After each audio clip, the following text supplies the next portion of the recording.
Think about this for a second.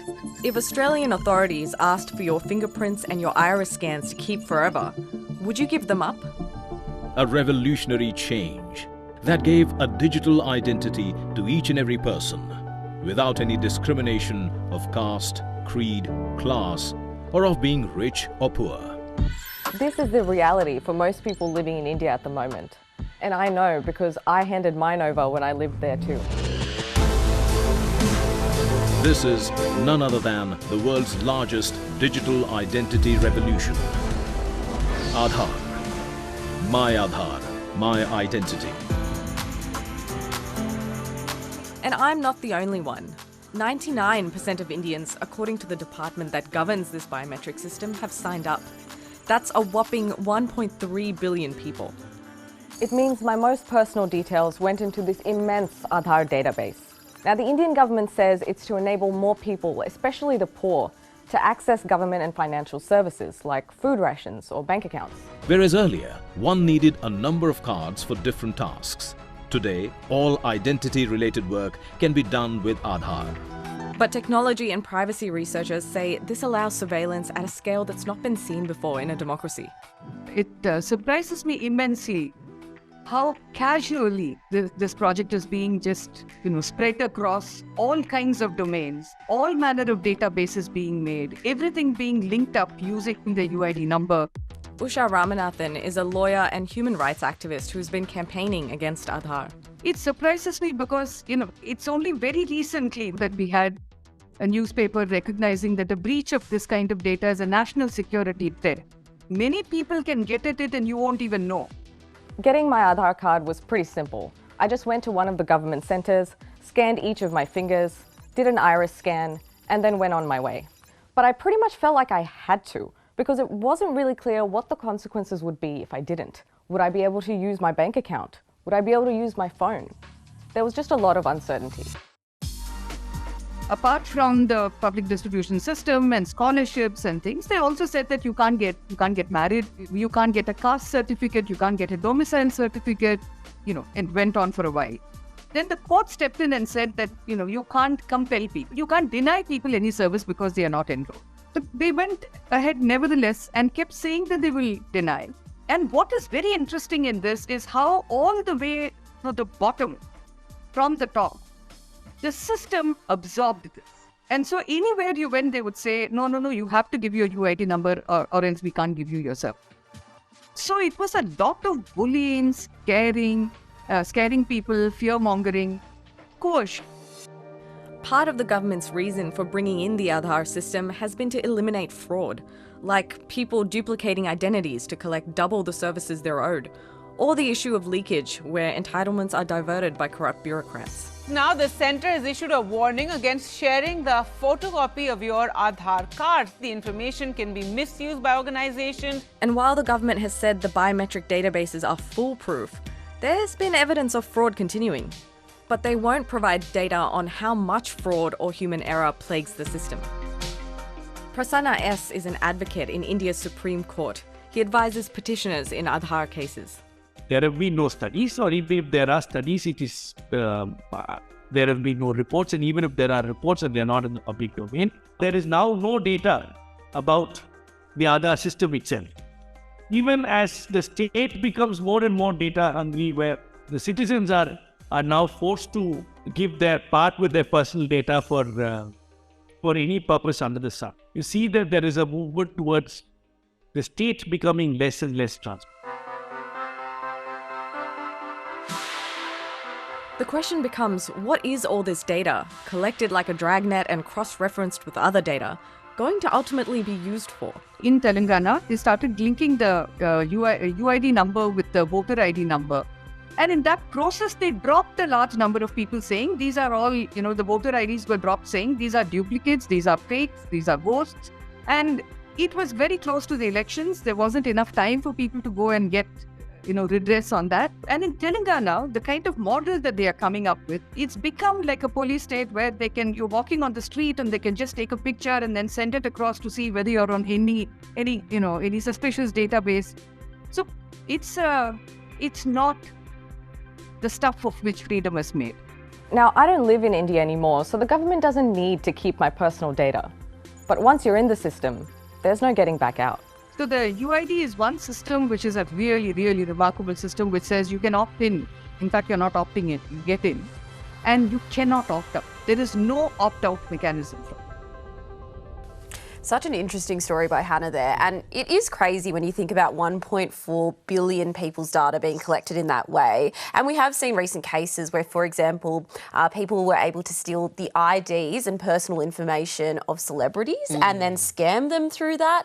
And so there are obvious holes here. But one of my favourite things about living in India is actually how streamlined some of these processes have become because of technology. You know, you can WhatsApp someone and they come over and do a blood test, or, you know, you can do furniture deliveries, or any kind of thing is so much easier there, and Australians would be like, whoa, but then you're like, oh, all this information's being taken at the same time. It's such a twofold thing, right? Yeah, it's always that tension. And look, this is true of technology everywhere, right? Which is this tension between convenience and transparency. And I think so often, and this is true of everywhere, so often we surrender a lot of data in the name of convenience, because that stuff like that makes a huge difference to people's lives. And then the question of like, well, what exactly are you doing with it?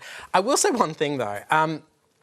There's been a long history of like facial recognition technology that comes from sort of predominantly white countries that have produced some pretty consistent results with like darker skin features where they're like misidentifying people. There's a teeny, like I think all the concerns around this are valid. Yes. But there's a teeny tiny part of me that likes that a predominantly brown country is putting a lot of money into better facial recognition, because I think it might kind of equalise results for people of different skin tones, because we've seen some horrific stories, particularly out of the US, where African Americans being misidentified. So look, I don't want to like undercut the fact there are real concerns around biometrics. A little part of me is like, it'd be good if this technology was as good at darker skin features as it was at lighter skin features. The technology can actually tell us we don't all look the same.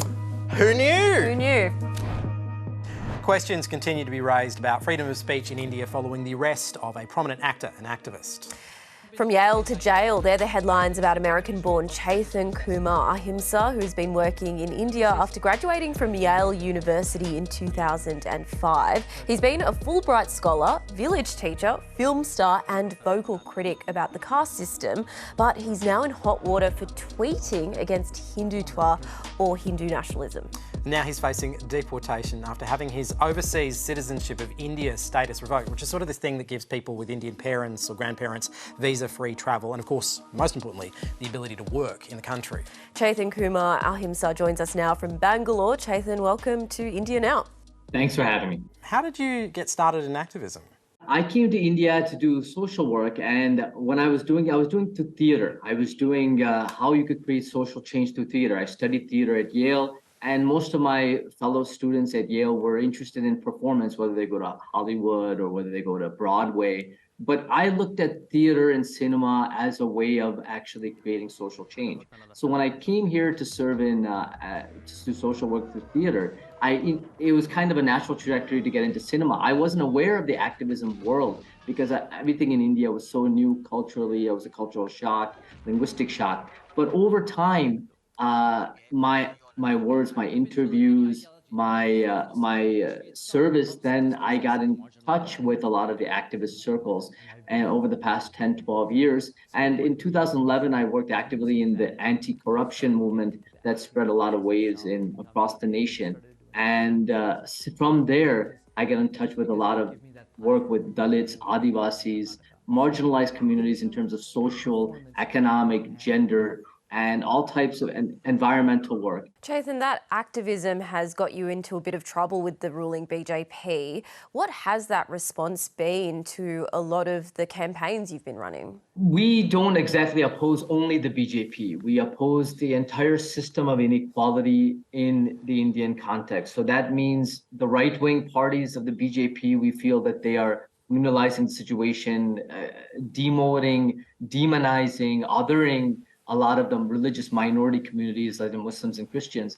But if you look at the kind of liberal status quo politics of India, that has kept this whole kind of Brahminical institution hierarchy intact, where the economic and the social caste elites have remained on the top of the food chain, while the rest of the communities by birth, which are marginalized castes, lower castes, so to speak, these lowered castes, so to speak, these communities have remained on the bottom of the food chain. So we oppose the entire system, and we see this as a true panacea, like equality as the true panacea to India's all the political turmoil and the political woes and the socio-cultural woes that exist. And I'd say that we're not just a ideological threat to the BJP, we're an ideological threat to the status quo parties too. And this is and the BJP being in power kind of who wants to create an atmosphere of fear in the nation is also threatened by this ideology. And I think the system hits back, it sees us as a threat, and it might even throw the kitchen sink at us, which it seems to be doing right now. Chetan, now you're being threatened with deportation over your activism. Do you regret any of this, considering the impact it's had on your life?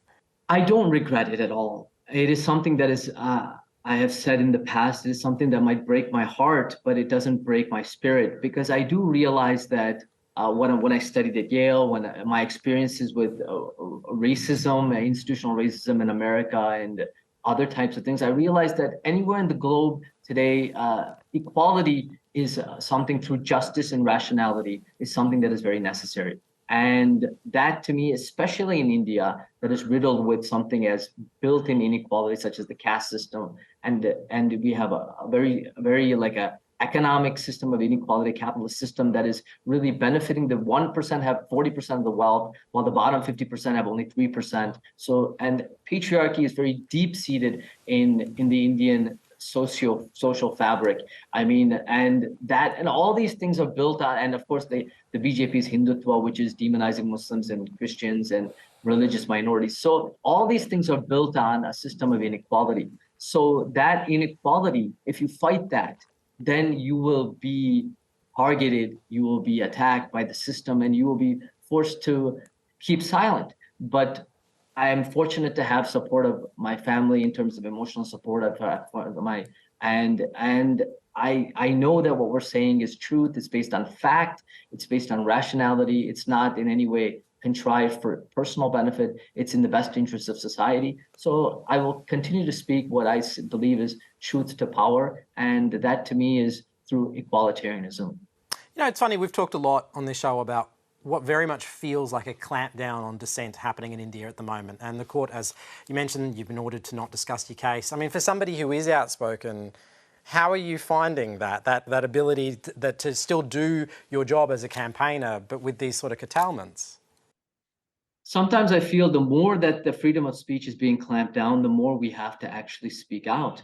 It requires us to, like, those of us in positions of privilege, and myself being educational privilege for generations, caste, class, gender, all forms of, and as a cinema actor who has reach on the various levels, I have more of a responsibility on a personal level to speak out and to question the kind of erosion of democratic rights and be more responsible in building a better society. Yeah, the Indian government denies that it's actually threatening democracy, but obviously there are a lot of outspoken critics of what's going on over there. But where do you see the future of India going forward?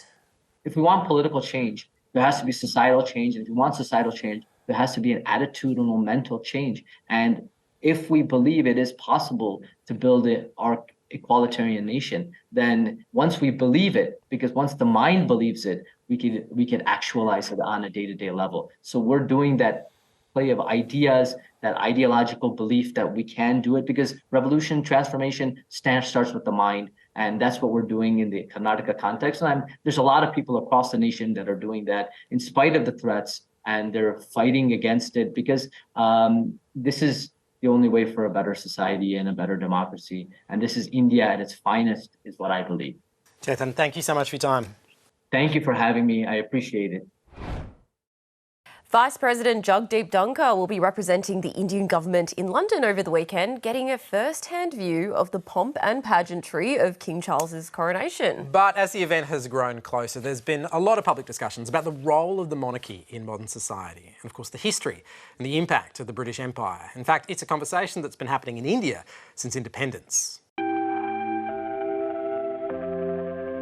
They gave India railways, cricket and bureaucracy. But now historians say that the British may have left India with much worse. The general consensus that the British would like to give you is that they were really good colonizers compared to, for example, the Belgians in the Congo. But when you actually look at the figures, you see that there were at least 50 million excess deaths in the period between 1880 and 1940. And some people say, in fact, it might have been even like 100 million. Recent analysis by economic historian Robert C. Allen suggests that extreme poverty in India more than doubled under the British, with real wages falling and famines increasing in frequency and severity.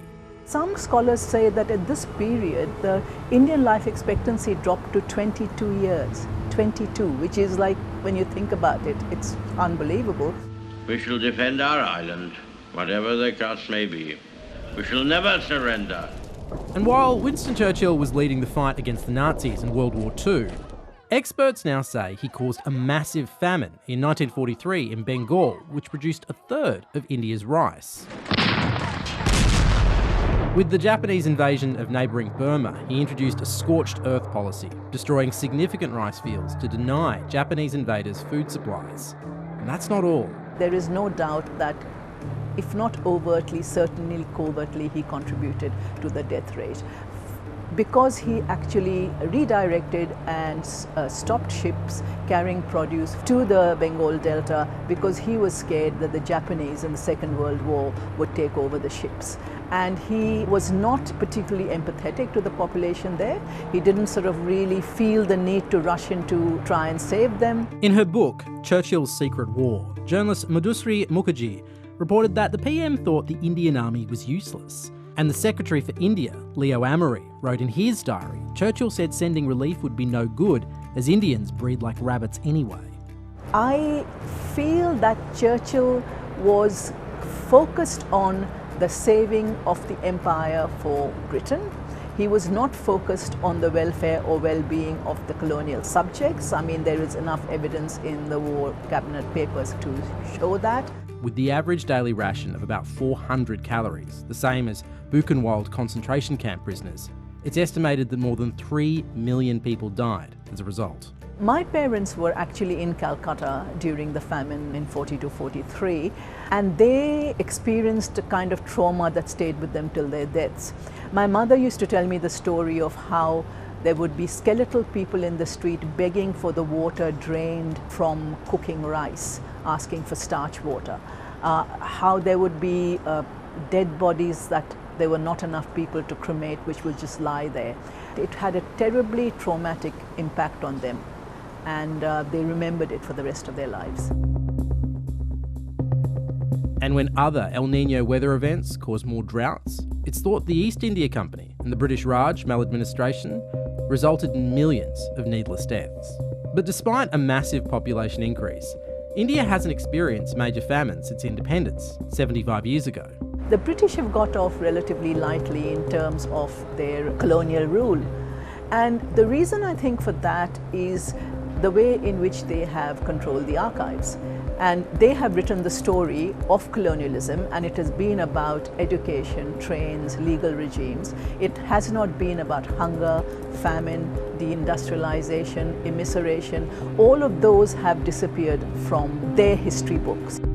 Mark, it's really interesting every time we see a big event coming up among the royal family in Britain. These conversations around colonialism really spark up in India. When Queen Elizabeth died last year, I was out there speaking to people in Delhi, and it was interesting, the generational divide actually, because older people were speaking about Queen Elizabeth as a person. They really loved her as a woman, and you know what she had done, and the railways and everything you spoke about there in that package, but there was still palpable anger. But then you move on to the next generation, which don't remember the time of the British Raj.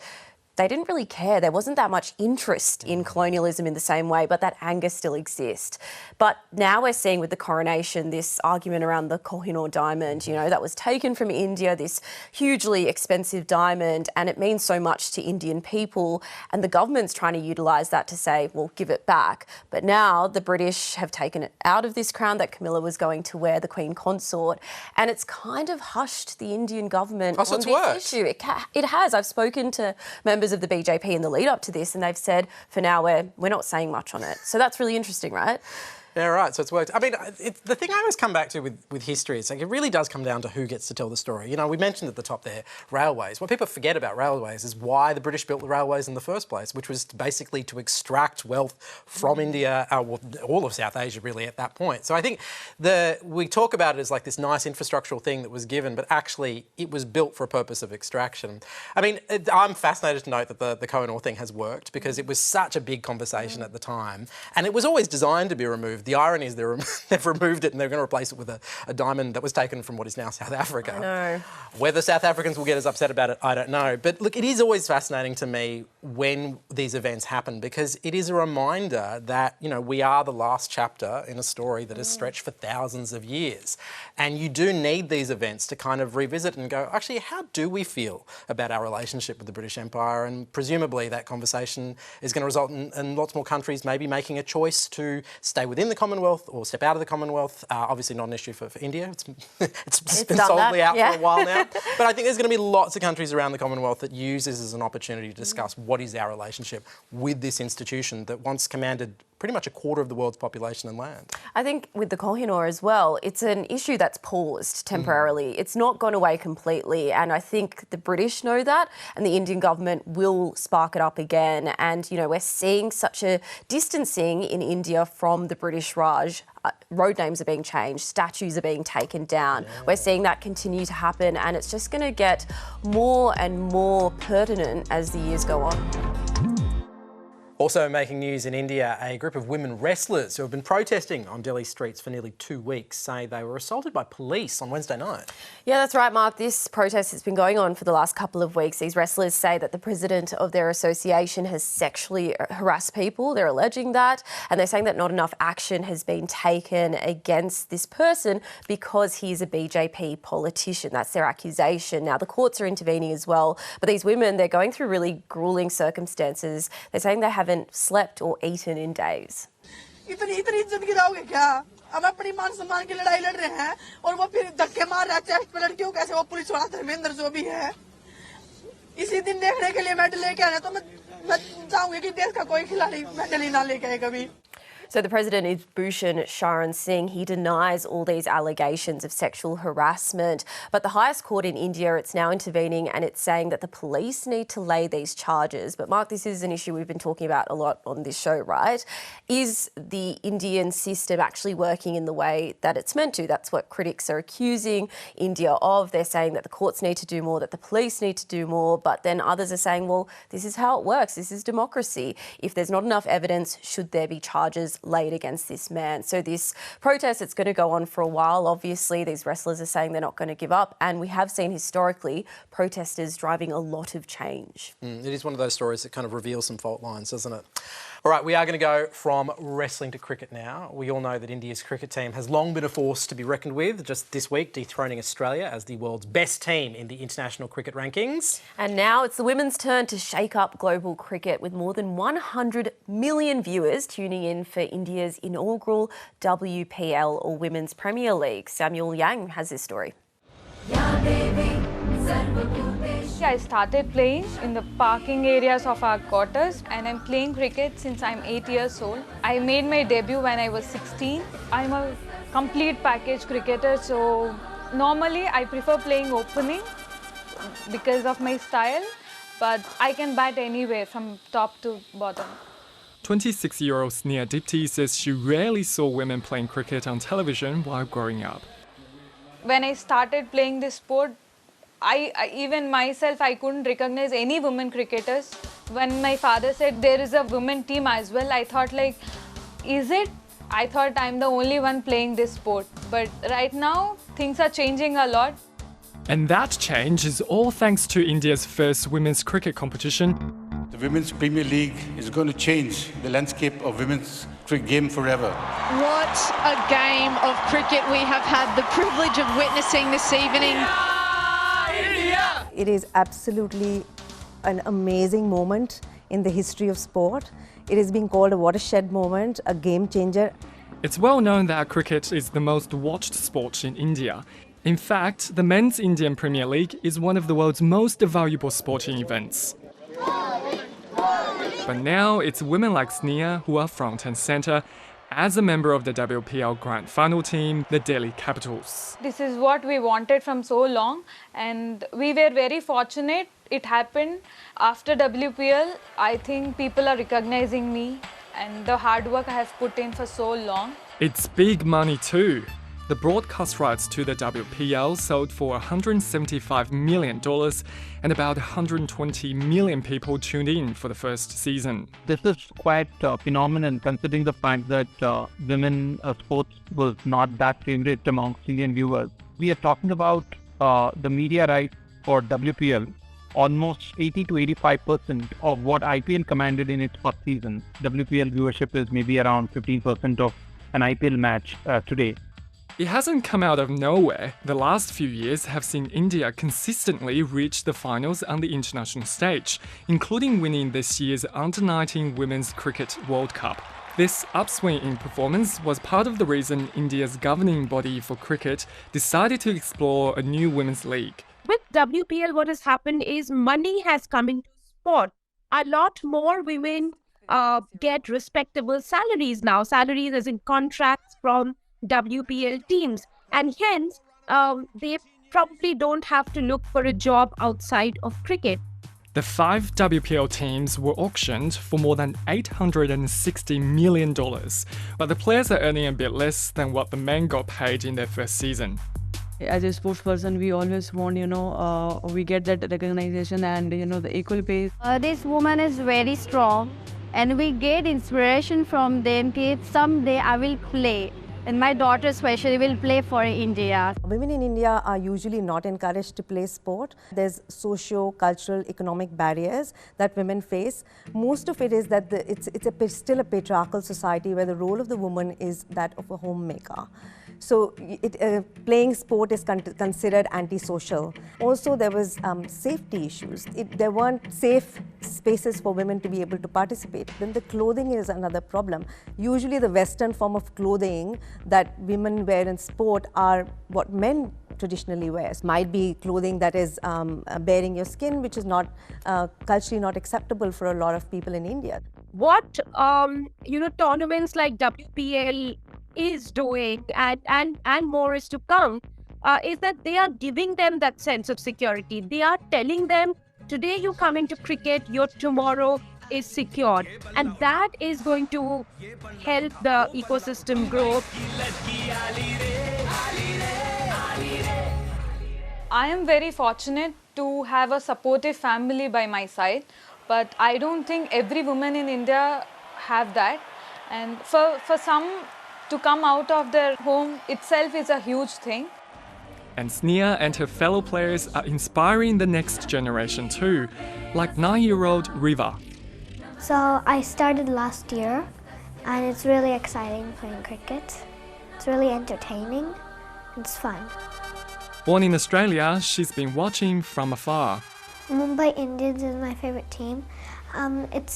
I like them because they won the tournament and they play really nice.